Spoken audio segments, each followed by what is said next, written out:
আচ্ছা, লাইফের সত্যিকারের ফ্রিডম পাওয়ার জন্য সবচেয়ে বেশি কি দরকার? বেশিরভাগ মানুষজনই বলবে অনেক অনেক টাকা পয়সা। কেউ হয়তো বলবে বড় ডিগ্রি বা ভালো একটা কেরিয়ার। বাট আমি যদি বলি এই টাকা পয়সা বা কেরিয়ারই শুধু এনাফ না, তাহলে কি আপনি অবাক হবেন?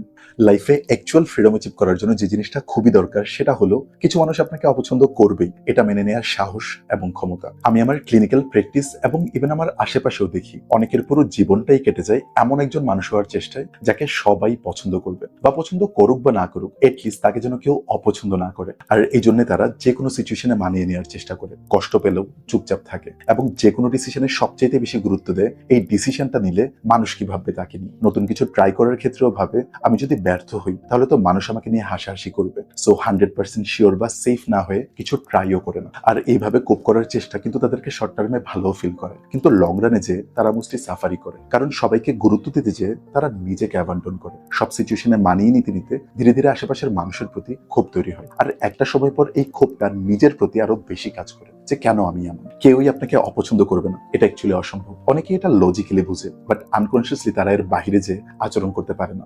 এর কারণ ইভ্যালুয়েশনারি পার্সপেক্টিভ থেকে মানুষের মধ্যে দুইটা থ্রেড ইনবিল্ড কাজ করে। একটা হচ্ছে ডেফিনেটলি মরে যাওয়ার ভয়, আর আরেকটা হচ্ছে সোশ্যাল স্ট্যাটাস হারানোর ভয় বা গ্রুপ থেকে বিতাড়িত হওয়ার ভয়। কারণ আদিমকালে গ্রুপ ছাড়া সার্ভাইভ করা ইম্পসিবল ছিল। এগুলোকে বলা হয় প্রিমর্ডিয়াল থ্রেড। এই ভয়গুলো একটা সময় সার্ভাইভালের জন্য ম্যান্ডেটরি ছিল, কিন্তু বর্তমানে কখন এই থ্রেডগুলো নিয়ে ভয় পাবো আর কখন পাওয়া উচিত না, এটা আলাদা করতে না পারলে লাইফ অনেকই লিমিটিং হয়ে যায়। সো এই জিনিসটা মনে রাখা খুবই জরুরি যে কেউ আপনাকে অপছন্দ করা মানে এই না যে আপনি ব্যর্থ, আপনি আদিমকালের মতো সার্ভাইভই করতে পারবেন না। বরং এই জিনিসটার একটা উপকারিতাও আছে। আপনাকে কারা অপছন্দ করে এর বেসিসে আপনি আপনার সোশ্যাল সার্কেল ফিল্টার করতে পারবেন, যে কারা আপনার পারফরমেন্সের জন্য আপনার সাথে থাকে আর কারা অ্যাকচুয়ালি আপনি যেমন সেই মানুষটার জন্য আপনার পাশে থাকে। আর সবাইকে খুশি রাখাটা আপনার দায়িত্ব না।